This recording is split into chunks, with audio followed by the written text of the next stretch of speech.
موضوع تاني شائك شوية، موضوع رمضان صبحي. الفترة الأخيرة الكلام زاد، هل يعود رمضان صبحي إلى النادي الأهلي؟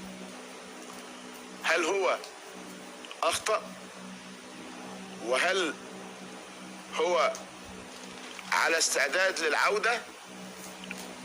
وهل النادي الأهلي لديه استعداد لقبول رمضان صبحي؟ أنا أعمل لكم استفتاء النهاردة، يعني حطوا يا جماعة سؤالنا النهاردة ده لجماهير النادي الأهلي، هل ترحب، مش هل تقبل، هل ترحب بعودة رمضان صبحي النادي الأهلي أم لا؟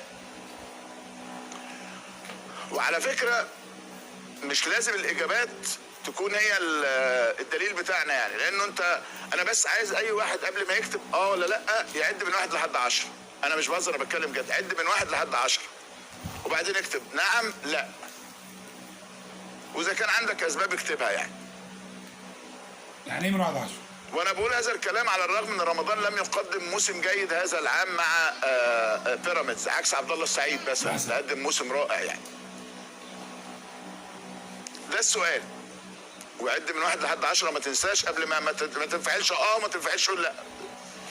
خد نفسك كده، خد نفس عميق بالراحه وبعدين اكتب اجابتك. ليه بقول هذا الكلام؟ لانه بدأت الدائرة المحيطة برمضان صبحي انه رمضان على اتم الاستعداد للعودة للنادي الاهلي. وانا ازيدك من الشعر بيت اقول لك اكيد الولد اتربى في النادي، لعب في النادي، شاف الدنيا في النادي، نجوميته في النادي الاهلي، كل ده بيراميدز له كل الاحترام وكل التقدير وكل شيء، لكنه هو بالتأكيد مع الشعبية، مع الظهير الجماهيري، مع الظهير الإعلامي، مع المشاركات الإفريقية، مع كأس العالم للأندية، مع حاجات كتيرة جدا افتقد الكثير، كسب فلوس مش عايزة كلام.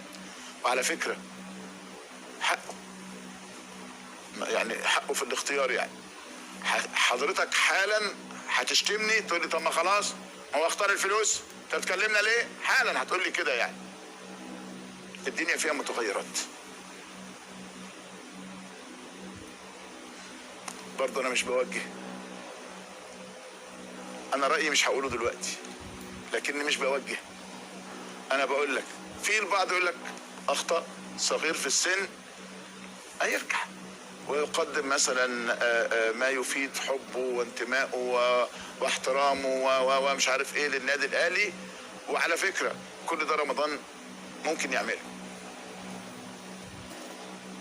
انا على فكرة مش وسيط لا في العودة ولا في الخروج، وممكن يطلع رمضان او حتى بعد رمضان يقول لك هذا الكلام كله غير صحيح ولا اساس له من الصحة يعني. بس انا بقول لك اللي انا عارفه واللي انا واثق منه واللي انا متأكد منه، ده اللي انا بقوله لك يعني. هل من الممكن؟ طيب اقول لك حاجة تانية عشان بس ما تقولش ان انا وسيط لرمضان. هل ان انا مغلط غلطة افضل طول عمري اتحاسب عليها؟ وقيس بقى على حسام غيره يعني. بس انا بتكلم في الحالتين دول، رمضان اللي هو اللعيب وحسام، لان حتى حسام من ساعه القصه وبتاع وبقى سكت بقى الولد يعني ما يفتحش بقه تاني، والدنيا ما ابتسمتلوش وجاله رباط صليبي وحصل له مشكله مع الاتحاد السكندري وعنده ازمه ودخل في شكوى واتحاد كوره وحدوته كبيره يعني. كلها تساؤلات، مجرد تساؤلات، ممكن اجاباتكم تكون يعني مؤشر. وعلى فكرة ممكن الاقي اكتساح لا، وممكن الاقي 50-50، وممكن الاقي ناس يقول لك وماله مع ايه العادي يعني، ما طبيعي ما بيحصل في الدنيا كده يعني. لكن هو الكلام بدأ يزيد الفترة الأخيرة يعني في هذا الأمر يعني. طيب قصة زيزو والنادي الأهلي وانه في كوبري، طبعا دلوقتي القصه انه اللعيبه والكباري وده بيروح هنا ويجي من هنا والحدوته دي كلها، لكنه بقول لكم على لسان مصدر مسؤول في النادي الاهلي كل تردد عن وجود مفاوضات مع احمد سيد زيزو عشان يتنقل من الزمالك للنادي الاهلي عن طريق عرض اوروبي الاول الزمالك يقتنع بيه وياخد فلوس فيه كويسه، وبعدين يجي النادي الاهلي مقابل 30 مليون جنيه في السنه. هذا الكلام لا اساس له من الصحه خالص. قال لك اصل ده سيناريو امام عاشور. ده ما كانش سيناريو امام عاشور على الاطلاق يعني، ولا حصل قعده ولا كلام ما بين امير توفيق واحمد سيد زيزو. والناس في النادي الاهلي قالوا ده لعيب مهم ولعيب محترم ولعيب كبير جدا ولعيب قادر على صنع الفارق، لكن لم تحدث معه اي مفاوضات. يعني مفيش حاجه حصلت ما بين النادي الاهلي وما بين زيزو. الكلام ده كلام واضح وصريح. قال لك اذا كان في فرصه للتفاوض بناء على عاده، طبعا الكل يرحب باحمد سيد زيزو اي نادي لانه لعيب محترم يعني، لكنه قال لك الاهلي مليء بلاعيبته ورجاله ولا يوجد تفاوض مع احمد سيد زيزو، او بمعنى ادق مفيش كوبري. السلام عليكم، اهلا وسهلا بيكم في حلقه جديده من برنامجنا قهوه الخواجه. دايما بنقول بتشجع كوره ولا بتشجع نادي؟ اكيد بتشجع كوره، والخواجه معجون كوره. ضيف حلقتنا النهارده الكابتن احمد شوبير. الكابتن احمد شوبير بيقول هل في امكانيه لرمضان صبحي في الرجوع للنادي الاهلي، ونغمه صوته فيها مقدمات لجمهور النادي الاهلي.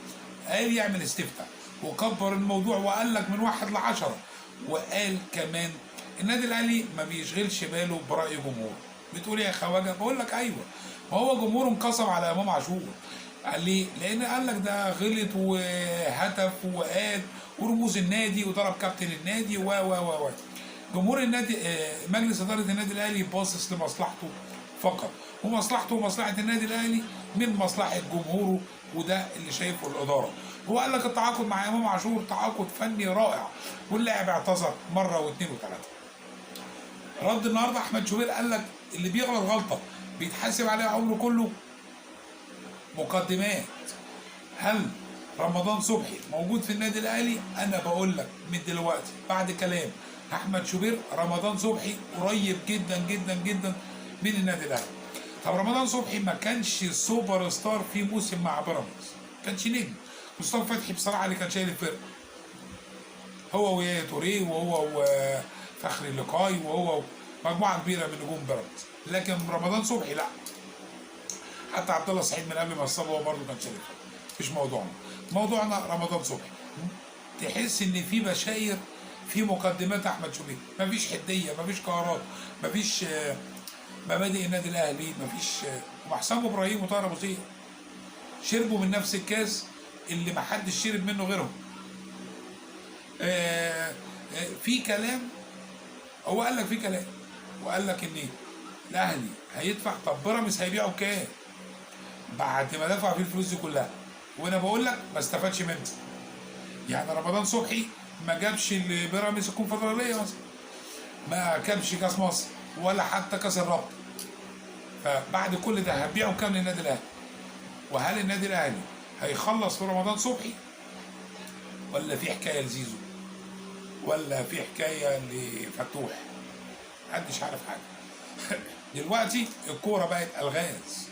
يعني امام عاشور لو مش كوبري هو زنق نادي الزمالك، طلع بعقد كويس، رجع انا مش هلعب هناك.